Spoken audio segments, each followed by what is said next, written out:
Course ഞാൻ ഭയങ്കര atheist ആയിരുന്നു. 100% എത്തിസ്റ്റ് ആയിരുന്നു. ഞാനും സ്പിരിച്വലി ഭയങ്കര ഓറിയൻറ്റഡ് ആയിട്ടുള്ള ഒരാളാണ്.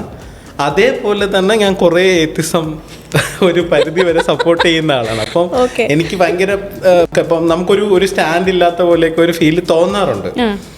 അപ്പം ഞാൻ ആദ്യമൊക്കെ വിചാരിച്ചിരുന്നത് ഞാൻ ഒരു ജെമിനിയാണ്. അപ്പം അതുകൊണ്ട് ജെമിനീസിന് ഒരു ഡ്യുവൽ നേച്ചർ കാണും, അതുകൊണ്ടായിരിക്കും ചിലപ്പോൾ അങ്ങനെയൊക്കെ ഒരു ഫീലിംഗ് എന്നൊക്കെ ഫീൽ ചെയ്തിട്ടുണ്ട്. എന്താണ് ഇങ്ങനത്തെ ഒരു സ്പിരിച്വാലിറ്റി പിന്നെ ഒരു ഏത്തിസം ബിലീഫ് തമ്മിലുള്ള ഒരു സംഭവം. അപ്പം ഞാൻ വായിച്ചിട്ടുള്ളതെന്ന് വെച്ച് കഴിഞ്ഞാൽ നമ്മുടെ എല്ലാവരുടെയും ഉള്ളിൽ കുറച്ച് സ്പിരിച്വാലിറ്റിയും കുറച്ച് ഏത്തിസവും ഇൻബോൺ ആയിട്ടുണ്ട്.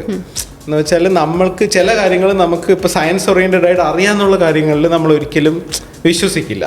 ഇപ്പം നമുക്ക് പരീക്ഷയ്ക്ക് പഠിച്ചാലേ ജയിക്കാൻ പറ്റുമെന്ന് അറിയാമെന്നുള്ളതുകൊണ്ട് നമ്മൾ പഠിക്കും, പ്രാർത്ഥിച്ചുകൊണ്ടിരിക്കത്തില്ല. അപ്പോൾ അങ്ങനെ ഉള്ളത് എല്ലാവരുടെ ലൈഫിലും ഉണ്ട്, പക്ഷെ അത് ആരും റിയലൈസ് ചെയ്യുന്നില്ല. അങ്ങനെ എന്തെങ്കിലുമൊക്കെ ഫീൽ ചെയ്തിട്ടുണ്ടോ? ഒരു ചില കാര്യങ്ങൾ ഓഫ് കോഴ്സ് ഞാൻ ഭയങ്കര എത്തിസ്റ്റ് ആയിരുന്നു. 100% എത്തിസ്റ്റ് ആയിരുന്നു. പക്ഷേ ഇപ്പം ഞാൻ 101% സ്പിരിച്വാലിറ്റിയിലാണ്. അതെന്താ വെച്ചാൽ ഏതെങ്കിലും ഒരു ഇപ്പോൾ അഞ്ചാൻ ഇപ്പോൾ ഒരു ഡ്യുവൽ ഫേസിൽ നിൽക്കല്ലേ, പക്ഷേ ഏതെങ്കിലും ഒരു പോയിന്റിൽ ലൈഫിൽ അഞ്ചാൻ റിയലൈസ് ചെയ്യും ഇപ്പുറത്തതാണ് എന്നുള്ളത്.